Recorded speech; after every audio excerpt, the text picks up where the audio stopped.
আমি একজন practising doctor. আয়ারল্যান্ডে যাওয়ার পরে আমাদের ইনফরমেশন খুবই কম। একটা এজেন্সি কয়েকটা কাউন্সিলরের সাথে যখন কথা বললাম তখন আমি কম্পেয়ার করে দেখলাম যে অতটা ক্লিয়ার না।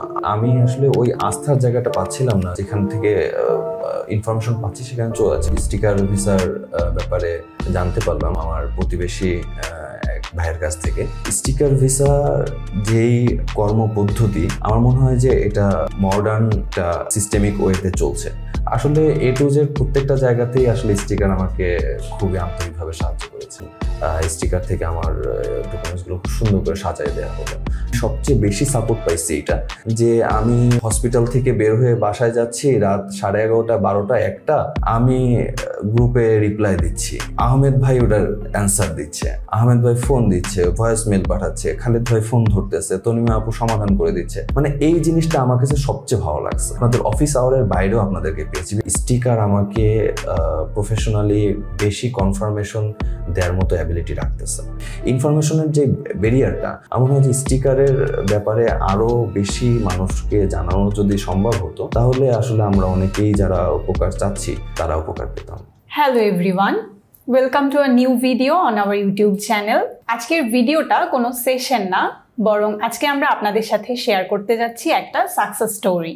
Let's welcome hour today's guest doctor Bappi. উনি বাংলাদেশ থেকে MBBS কমপ্লিট করেছেন এবং রিসেন্টলি আয়ারল্যান্ডে যাচ্ছেন ওনার হায়ার স্টাডিজের জন্য মাস্টার্স প্রোগ্রামে। হ্যালো ভাইয়া, congratulations on your visa approval. কেমন আছেন আপনি? থ্যাংক ইউ, আলহামদুলিল্লাহ ভালো আছি। জি ভাইয়া, প্রথমেই জানতে চাচ্ছিলাম যে আপনি স্টিকার ভিসার ব্যাপারে ফার্স্ট টাইম কোথা থেকে জানতে পেরেছিলেন? আসলে আয়ারল্যান্ডের ব্যাপারে যখন ফার্স্ট উৎসাহী হলাম তখন আমার স্টিকার ভিসার ব্যাপারে জানতে পারলাম আমার প্রতিবেশী এক বড় ভাইয়ের কাছ থেকে। ভাই আপনাদের এখানেই কাজ করতেন, খালিদ ভাই। তো খালিদ ভাইয়ের মাধ্যমে ফার্স্ট জানতে পারলাম যে স্টিকার ভিসা আয়ারল্যান্ড নিয়ে অনেক কাজ করছে। আচ্ছা আচ্ছা। তো ভাই আপনি যখন ফার্স্ট টাইম আমাদের অফিসে আসলেন এবং কথাবার্তা বললেন, এরপর কোন বিষয়টার কারণে আপনার মনে হলো যে আপনি ফার্দার আমাদের সাথেই ক্যারি অন করতে চাচ্ছেন?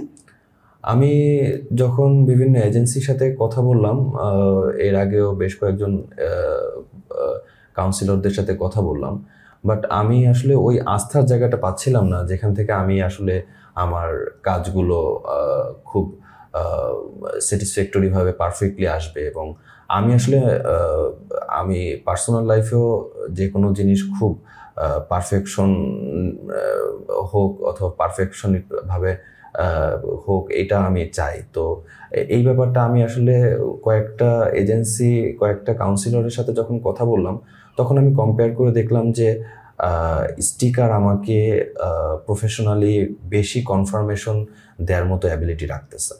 বিশেষ করে আমি যখন আহমেদ ভাইয়ের সাথে কথা বললাম, আমি একদম ফার্স্টের দিনই এসে আহমেদ ভাইয়ের সাথে আমার দেখা হয়েছিল। তো যখন ওনার সাথে কথা বললাম তখন আমার মনে হলো যে এখানে কোনো আসলে কোনো মানে হাইডের কিছু ছিল না, সব কিছুই খুব সুন্দরভাবে রিঅ্যারেঞ্জ করা ছিল এবং জিনিসগুলো এত সুন্দরভাবে উপস্থাপন করা ছিল। তখন আমি দেখলাম যে লজিক্যাল ওয়েতে এখান থেকেই আমার প্রফেশনাল সাপোর্টটা বেশি পাবো। দেন আমি আর কোনো ডাউট রাখলাম না এবং আমি সেই দিনই হয়তোবা আহমেদ ভাইয়ের সাথে কথা বলে স্টিকারে ডিল করে গেলাম। That's great. আচ্ছা, আপনি পুরো প্রক্রিয়া জুড়ে আমাদের কোন কোন সার্ভিসগুলো আপনি নিয়েছিলেন? আমি যখন ফার্স্ট এখানে নিজের ইন্টারেস্ট এনরোল করি তখন আমার ফার্স্ট অফ অল আমার দরকার ছিল আমার যে ডকুমেন্টসগুলো সংগ্রহ করা। তো আমার অনেক ডকুমেন্টসই ছিল, যেমন আমার ওয়ার্কিং এক্সপিরিয়েন্স, দেন বিভিন্ন সার্টিফিকেটের বিভিন্ন ব্যাপারগুলো। যেমন আমাদের বাইরে আমাদের ডক্টরদের আমাদের দেশে যেই ডকুমেন্টসগুলো দেয় সেগুলোর সাথে বাইরে যাওয়ার জন্য আরও কিছু ডকুমেন্টস লাগে। তো এই ডকুমেন্টসগুলোর ব্যাপারে জানলাম এবং তাদের সহযোগিতায় কিভাবে কোথা থেকে বের করতে হবে। যেমন আমি ঢাকা ইউনিভার্সিটির আন্ডারে MBBS করেছি, যারা রাজশাহী মেডিকেলে পড়ে তারা রাজশাহী ইউনিভার্সিটি আন্ডারে করছে। তো এই যে এরকম আমাদের ইউনিভার্সিটি থেকে বেশ কিছু কাগজ নেওয়া লাগে, এই কাগজগুলো উঠলাম। দেন আমাদের যেই প্রসেসগুলোর ভিতর দিয়ে যেতে হয় তার ভিতর দিয়ে আমার এই ডকুমেন্টসগুলোই ফার্স্ট তারা সাহায্য করলো। দেন সেকেন্ড আমার যখন অফার লেটারের জন্য অ্যাপ্লাই করলাম তখন ইউনিভার্সিটিতে তো আমার ডকুমেন্টসগুলো যাওয়ার পরে ওরা অফার লেটার জন্য বেশ সমস্যা হয়েছিল, বিকজ ওরা আসলে অতটা ক্লিয়ার না। আমাদের দেশ থেকে আসলে খুব বেশি মেডিকেল প্রফেশনালরা ইউনিভার্সিটিতে অ্যাপ্লাই করে না, যার কারণে ওদের আমাদের সম্পর্কে ধারণা অতটা ক্লিয়ার না, যার কারণে ওদেরকে ইন ডিটেলস আরও তথ্য দেওয়ার জন্য যখন ওরা আমাদেরকে বলল তখন স্টিকার থেকে আমার ডকুমেন্টসগুলো খুব সুন্দর করে সাজায় দেওয়া হলো। দেন ওদেরকে এক্সপ্লেইন করে দেওয়া হলো আমাদের এডুকেশন সিস্টেমটা কেমন, আমাদের দেশের আমাদের মার্কিং সিস্টেমটা কেমন, আমাদের যেই এডুকেশনে আমাদের বিভিন্ন জায়গায় বিভিন্ন ধরনের থাকে, যেমন ইউনিভার্সিটিতে সিজিপিএ থাকে, ওদেরও বিভিন্ন গ্রেড থাকে, আয়ারল্যান্ডে ফার্স্ট ক্লাস সেকেন্ড ক্লাস থাকে, বাট আমাদের দেশে তো মেডিকেল সেক্টরে থাকে পাস অথবা ফেল। হ্যাঁ, তো এই ব্যাপারগুলো ওদেরকে সুন্দর করে বোঝানোর ব্যাপারটা আমার সম্পূর্ণ স্টিকার কাছ থেকে সাহায্য নিয়েছি। সাথে পরবর্তীতে ভিসার জন্য তো অনেক কাগজপত্র লাগে এইখানে, বিশেষ করে স্টেটমেন্ট অফ পারপাস, যেটা সাথে আরও যেই এক্সপ্লেনেশন প্লাস স্পন্সরশিপ লেটার, আসলে এ টু জেড প্রত্যেকটা জায়গাতেই আসলে স্টিকার আমাকে খুবই আন্তরিকভাবে সাহায্য করেছে। আচ্ছা, মানে আমি বুঝতে পারলাম যে আপনি আমাদের কনসালটেশন সার্ভিস এবং লজিস্টিক সার্ভিস দুটোই অ্যাভেল করেছিলেন। জি জি জি। ওকে ভাইয়া, আপনার জন্য সব থেকে বড় চ্যালেঞ্জ কোনটা ছিল এবং আপনার কি মনে হয় যে ওই বিষয়টা আমরা কতটুকু ভালোভাবে ডিল করতে পেরেছি, আপনার জন্য কতটুকু ইজি করে দিতে পেরেছি সেই ব্যাপারটা? আমি একজন প্র্যাকটিসিং ডক্টর।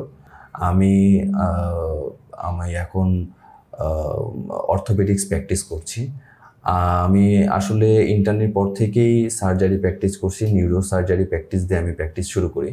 তো আমাদের মেডিকেল সেক্টর যেটা হয় যে আমরা যারা সার্জারি লাইনে অথবা স্পেশালাইজড কোনো সাবজেক্টে প্র্যাকটিস করি, তো আমাদের রেসপেক্টেড স্যারদের আসলে অনেক কাজ থাকে। তো ওই কাজগুলো আমরা জুনিয়র হিসাবে, অ্যাসিস্ট্যান্ট হিসাবে যখন করি তখন আমাদের টাইম একটা বড় বাইন্ডিংস হয়ে যায়, যে আমরা দেখা যায় যে খুব রাত করে অপারেশন শেষ করে বাসায় আসতেছি, সারাদিন দেখা গেল যে স্টিকার ভিসা থেকে আমাদের গ্রুপে অনেক ইনফরমেশন আসছে, বাট আমি রিপ্লাই দিতে পারিনি। তো এই সমস্যাগুলো আমি খুব ফেস করতেছিলাম, এবং আমার মনে হয় যে আমি সবচেয়ে বেশি সাপোর্ট পাইছি এটা, যে আমি হসপিটাল থেকে বের হয়ে বাসায় যাচ্ছি রাত 11:30, 12টা, 1টা, আমি গ্রুপে রিপ্লাই দিচ্ছি, আহমেদ ভাই ওটার অ্যান্সার দিচ্ছে, আহমেদ ভাই ফোন দিচ্ছে, ভয়েস মেল পাঠাচ্ছে, খালিদ ভাই ফোন ধরতেছে, তনিমা আপু সমাধান করে দিচ্ছে। মানে এই জিনিসটা আমার কাছে সবচেয়ে ভালো লাগছে, যে আমি আপনাদের অফিস আওয়ারের বাইরেও আপনাদেরকে পেয়েছি। বিশেষ করে আহমেদ ভাই যেভাবে আমাকে বিভিন্ন রাতে, গভীর রাত হোক, ভোরবেলা হোক, সবসময় যখনই আমার সময় হয়েছে তখনই সে অ্যাভেলেবেল হয়ে গিয়েছে। এই জিনিসটা আমার মনে হয়েছে যে আমি অন্য কোথাও থেকে পেতাম কিনা, এটা একটু সন্দেহ। দ্যাটস গুড টু নো ভাইয়া।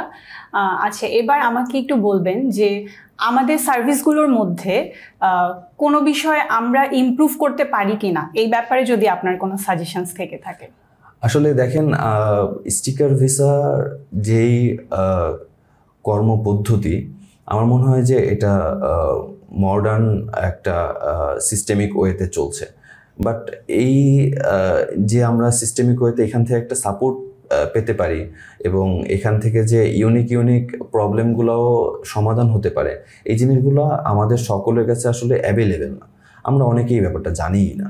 হ্যাঁ, এজেন্সি নিয়ে কাজ করছে এবং আমরা আশেপাশে যেখান থেকে ইনফরমেশন পাচ্ছি সেখানে চলে যাচ্ছি। মানে ইনফরমেশনের যে ব্যারিয়ারটা, আমার মনে হয় যে স্টিকারের ব্যাপারে আরও বেশি মানুষকে জানানো যদি সম্ভব হতো, তাহলে আসলে আমরা অনেকেই যারা উপকার চাচ্ছি তারা উপকার পেতাম। ওকে ভাইয়া, আমি এক্সপেক্ট করছি আপনার মতো আর যারা স্টুডেন্ট আছেন আমাদের, তাদের মাধ্যমে আমাদের ব্যাপারে আরও অনেকেই জানতে পারবেন। ভাইয়া, আপনিই তো বললেন যে বাংলাদেশ থেকে এমবিবিএস করার পরে বাইরের কান্ট্রিগুলোতে ফার্দার হায়ার স্টাডিজের জন্য অনেক কম স্টুডেন্ট যায় ইউজুয়ালি। তো এক্ষেত্রে যারা এখন রানিং স্টুডেন্ট আছেন, এমবিবিএস করছেন বা ফার্দার হায়ার স্টাডিজের ব্যাপারে চিন্তা করছেন বা আয়ারল্যান্ডে যেতে চাচ্ছেন, তাদের জন্য আপনি কি সাজেশনস দেবেন? আসলে আমাদের দেশের একটা খুব সুন্দর অবস্থা যে মেডিকেল এডুকেশনের দিক দিয়ে আমাদের বাংলাদেশ অনেক অনেক সুন্দরভাবে আসলে ডে বাই ডে প্রোগ্রেস করছে।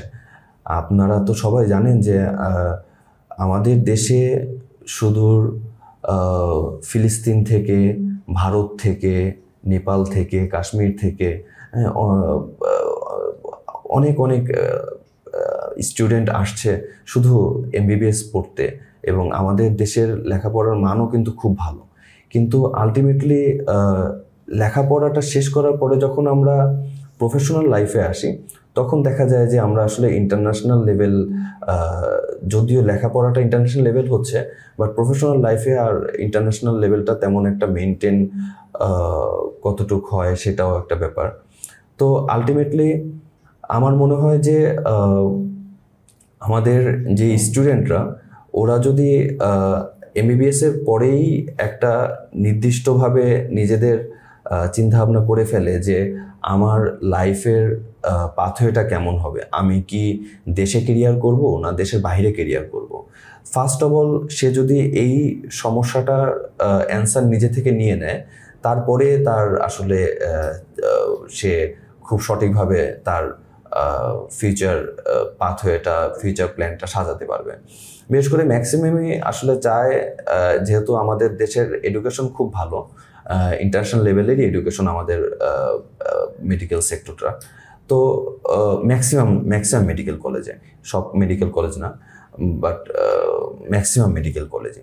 তো আলটিমেটলি এইটার পরবর্তীতে যদি তারা ইন্টারন্যাশনাল যেই কমিউনিটি আছে ওখানে যদি নিজেকে এক্সপোজ করতে পারে, তাহলে আমার মনে হয় যে আমাদের যেই মেধাটা, আমাদের বাংলাদেশি মেডিকেল স্টুডেন্টদের, ডক্টরদের যেই দক্ষতা, এই জিনিসগুলো আসলে আরও বেশি সুন্দরভাবে সবাই আসলে অ্যাকনোলেজমেন্ট হতে পারবে।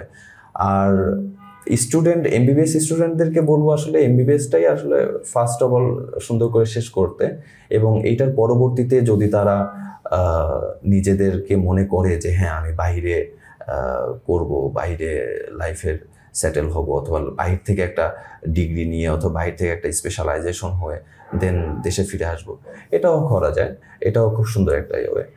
তো আমার মনে হয় যে আমি আমার জুনিয়রদেরকে এটাই বলবো যে ফার্স্ট অফ অল নিজের এইমটা ঠিক করতে। যেমন আমরা অনেকেই এটাই ফিক্স করতে করতে অনেক দিন চলে যায় যে আমি এমবিবিএস এর পরবর্তী স্টেপে আসলে কোনটা করব।